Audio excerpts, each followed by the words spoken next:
I was holding the signed contract for our first home, closing date set for 3 weeks out, when I noticed her phone screen light up on the kitchen counter with a message from her ex. Last night was everything I remembered, and I already miss you. Hey friends, please subscribe and turn on notifications, like this video, and leave a comment with your impressions. This will be a great help. Thank you. We never tire of reminding you. It's all thanks to you. It was mid-October in Raleigh, North Carolina. One of those weeks when fall finally commits and the air turns crisp enough to actually feel the season change. I'm 38, been working as a contracts administrator for a regional engineering firm for the past 8 years. Detail-oriented work, reviewing agreements, tracking deadlines, making sure paperwork is airtight. It was a skill set I'd built my career on, and as it turned out, it would serve me in ways I never anticipated. Sophia is 34, works as a marketing director for a mid-sized tech company headquartered in Research Triangle Park. Sharp, driven, the kind of person who always had a plan and could talk her way into almost anything. We'd been together for 3.5 years, living together in a townhouse rental in the Midtown area for the past 20 months. Things had been moving fast in a good direction, or so I thought. The big milestone we'd been building toward was buying our first home together. We'd been looking at houses for 6 months, saving together, doing the homework. In September, we'd found a place in a neighborhood called Cary Falls, a 4-bedroom colonial with a big backyard, good school district, the kind of house you look at and think, this is where the next chapter starts. We made an offer. It was accepted. The inspection came back clean. Our mortgage was locked in. Closing was set for November 2nd, just 3 weeks away. That Tuesday afternoon, I came home from the office around 4. I'd been at a meeting reviewing a construction contract, and my brain was still in documentation mode. I walked in, dropped my keys on the hook by the door, and headed to the kitchen for water. Sophia's phone was sitting on the counter, screen up. A notification had just come in, the kind that shows a preview of the text before you tap it. I wasn't looking for it. I wasn't going through her things. It was just there, right in front of me, impossible to miss. The contact name was simply Jake. No last name, no emoji, no designation. Just Jake. The preview text read, "Last night was everything I remembered, and I already miss you." I stood there and read it twice. The words didn't blur or rearrange themselves into something innocent. They said exactly what they said. Jake Thornton, Sophia's ex-boyfriend from her late 20s. They'd dated for 2 years when they both lived in Durham before she moved to Raleigh and started her current job.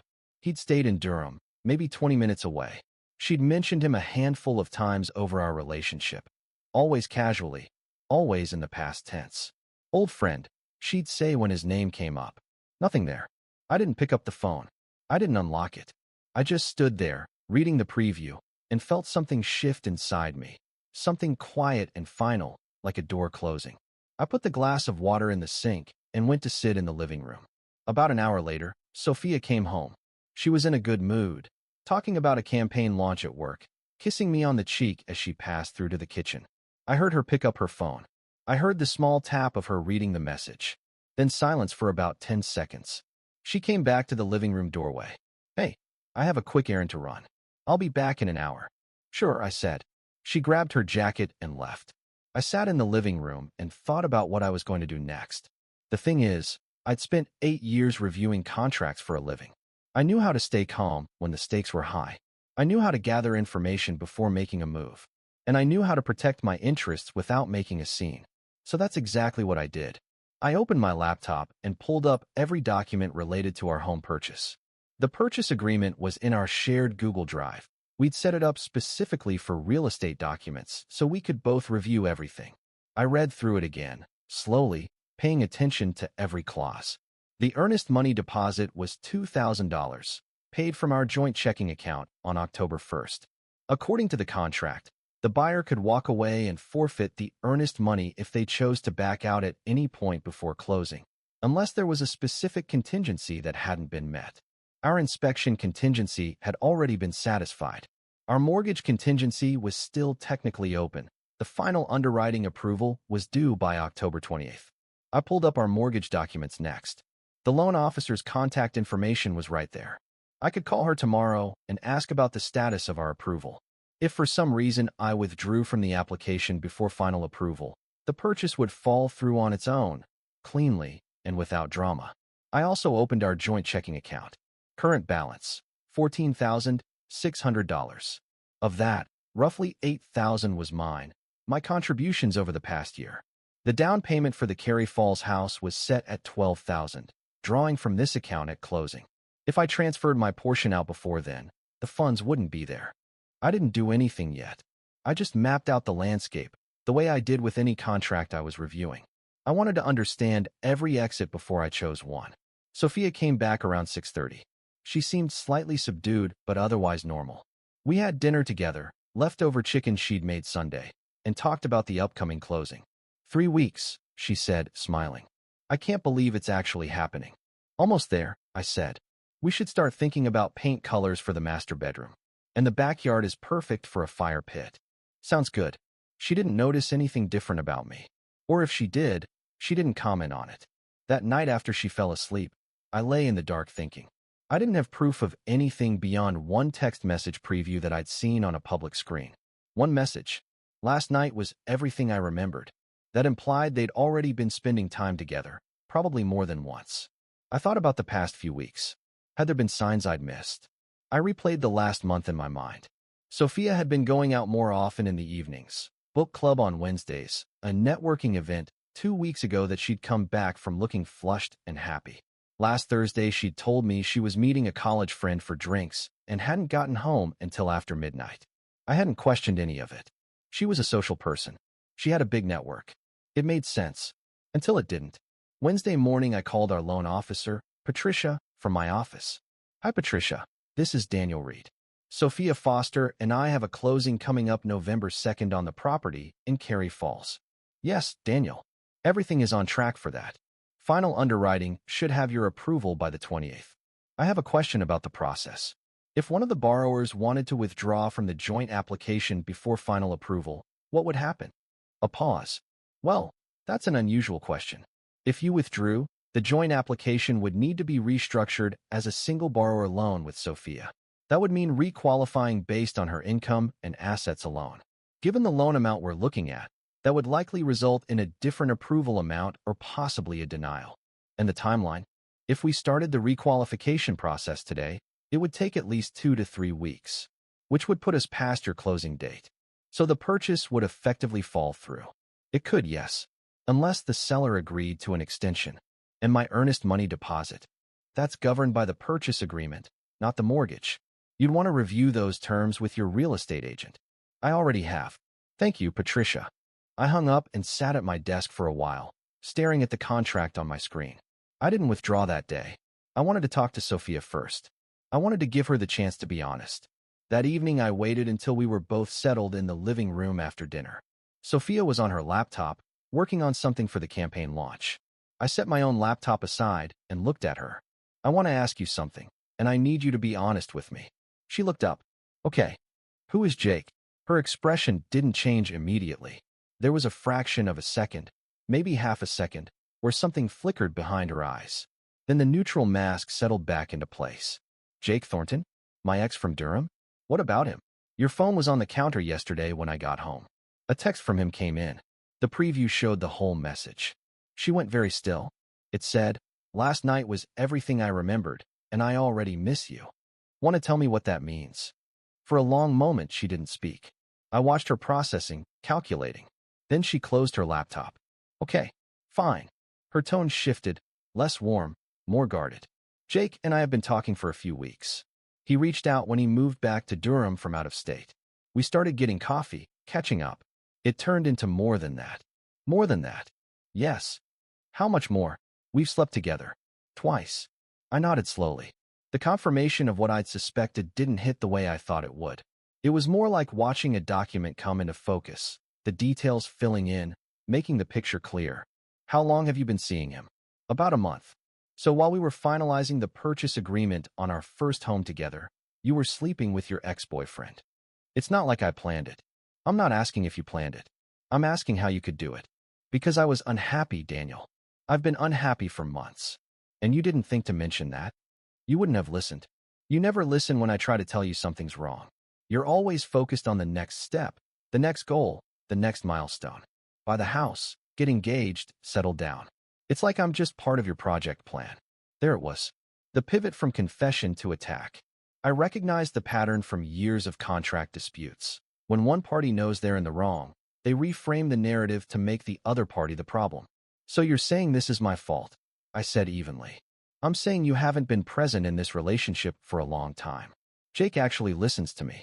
He makes me feel like I matter. Your ex-boyfriend makes you feel like you matter. While we're 3 weeks from closing on a house. The house was your dream, Daniel. Not mine. I went along with it because I thought it would make you happy. You spent 6 months looking at houses with me. You picked out the paint colors last week. You were excited about the fire pit 3 days ago. I was trying to make it work. By lying. By giving you what you wanted. I looked at her for a long time. She held my gaze, arms crossed, chin slightly raised. Defensive, but also something else. Something that looked almost like relief that it was finally out in the open. Here's what's going to happen, I said. Tomorrow morning, I'm going to call Patricia and withdraw from the joint mortgage application. The purchase will fall through. We're going to lose the earnest money deposit. And then I'm going to start looking for a new place to live, because I'm not staying here. You can't just cancel the house. I can. It's my name on that mortgage application too. I have every right to withdraw. What about the deposit? That was our money. $2,000 from a joint account. Yes, we'll lose it. That's the cost of this situation. You're being vindictive. I'm protecting myself. There's a difference. Over one mistake. Over a month of lies. Over choosing to sleep with your ex while planning a future with me. Over telling me I wasn't present while you were secretly checked out. I told you I was unhappy. You told me 30 seconds ago, after I caught you. Don't rewrite the timeline. She stood up abruptly. Fine. Do what you want. Cancel the house. Move out. See if I care. I think you do care. But not enough to have been honest. She grabbed her phone and went into the bedroom. I heard the door lock click. I slept on the couch again that night. The next morning, Thursday, I called Patricia at 9 a.m. and formally withdrew from the joint mortgage application. She confirmed the withdrawal in writing via email within the hour. I forwarded the confirmation to my personal records folder. Then I called our real estate agent, Marcus, and informed him that the purchase would not be proceeding. He was professional about it. These things happened, he said. He'd notify the seller's agent. The earnest money deposit would be forfeited per the contract terms. After that, I called the property management company for our townhouse rental and gave 30 days notice, effective November 22nd. Our lease was month to month, so the notice period was straightforward. I spent Thursday afternoon viewing a one-bedroom apartment in a neighborhood called 5 Points, about 15 minutes from the office. Clean building, good parking, reasonable rent. I filled out the application and had a decision by end of day. Approved. First month and deposit due by November 1st. I transferred the funds that evening from my personal checking account. Over the next 2 weeks, I packed my belongings with the same efficiency I brought to reviewing contracts. Only my things, clothes, books, my desk setup, kitchen equipment I'd owned before Sophia and I moved in together. The bedroom set was mine. I'd bought it furnished from an estate sale 2 years before we got together. My TV, my bookshelves, my office chair. I documented everything with photos before I moved each item. Furniture we'd purchased together, the couch, the dining table, the coffee table, I left in place. Her belongings I didn't touch. Sophia watched this happen over the course of 2 weeks with a mixture of anger and disbelief. She tried talking to me several times, but I kept our conversations strictly practical. Questions about shared bills, the timeline for my move, the division of shared items. You're acting like a robot, she said one evening as I was labeling boxes in the living room. I'm being clear, I said. That's what you said was missing. She glared at me and went back to the bedroom. The first contact attempt came on a Tuesday, 5 days after I'd started packing. An unknown number texted me. Daniel, it's Jake. I know this is strange, but Sophia told me what happened. I want you to know that what's between us isn't planned. These things happen. I hope you can understand. I blocked the number immediately. The second attempt came Thursday evening, an email from Sophia. Subject line, can we talk? The message was long. She explained how she'd been feeling disconnected for months, how Jake had offered the emotional connection she felt was missing, how she'd never intended for it to go as far as it did, how she felt guilty about the house and the earnest money, how she thought maybe counseling could help them work through it. I read it once. Then I set up a filter to route her emails to a folder I wouldn't check. The third attempt came the following Monday from Sophia's sister, Claire, who called me during my lunch break. Daniel, Sophia asked me to reach out. She's really struggling. Hi, Claire. I appreciate the call. She says she made a terrible mistake. She wants to fix things. I understand that. Won't you at least hear her out? You two were so good together.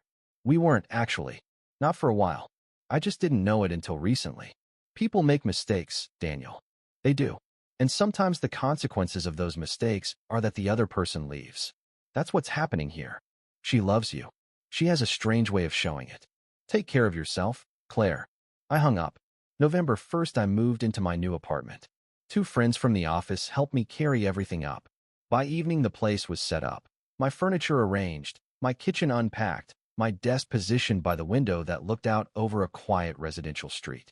I made dinner in my new kitchen, ate at my own table, and sat on my own couch afterward reading a book. The silence was remarkable. Not empty silence, full silence. The kind that comes from having removed all the noise that wasn't serving you. The weeks that followed settled into a clean routine. Work, gym, cooking, reading. I started running in the mornings before the office, something I'd been meaning to do for years. The apartment became a place I genuinely enjoyed coming home to. Mid-November, I heard from Marcus, our real estate agent, who reached out with a professional courtesy update. The seller had listed the Cary Falls property again. It had gone back on the market at a slightly higher price. Thought you might want to know, he said. In case circumstances change. They wouldn't. But I appreciated the thought. Late November, about 3 weeks after my move, I was at a hardware store near my new apartment buying some shelf brackets when I heard a familiar voice 2 aisles over. Sophia. I could tell by the way she was talking to the clerk, that particular tone she used when she wanted someone to help her quickly. I finished what I was doing and headed toward the checkout. She was in line ahead of me, holding a box of picture hooks and looking tired. Thinner than I remembered. Her hair was pulled back in a way that suggested she hadn't put much thought into it that morning. She turned and saw me. Her expression went through surprise, then something complicated, then settled into careful neutrality. Daniel. Hi. Hey. How are you? I'm good. You. Surviving. A small, humorless laugh. Jake and I broke up, by the way. Last week. I'm sorry. Are you? Yeah, actually. I am. He said I was too emotionally complicated. She smiled, but it was bitter. Turns out the guy who made me feel so understood didn't actually want to deal with understanding me. That's tough. It is what it is. She looked at me directly. The Cary Falls house went back on the market. I saw it online. I know. Marcus mentioned it. Do you regret it? Walking away from that? I thought about the question honestly. No. I regret that things went the way they did. But I don't regret protecting myself. She nodded. That's fair. The cashier called her forward. She paid for her picture hooks and turned back to me one last time. For what it's worth, I'm sorry. About all of it. The lying, Jake, the house. I was selfish and I handled everything badly. I appreciate that. Is there any chance? No, Sophia. I figured. She smiled again, sadly this time. You always were the most honest person I knew. I should have matched that. Yeah, you should have. Take care of yourself, Daniel. You too. She walked out of the store. I checked out, bought my shelf brackets, and drove home.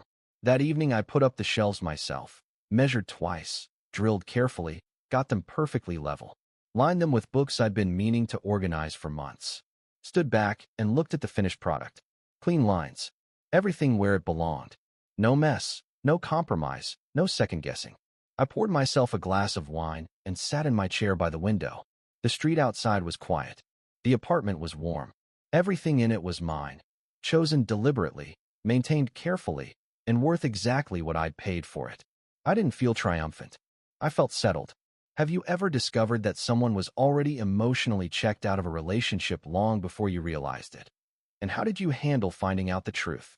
Drop your thoughts in the comments.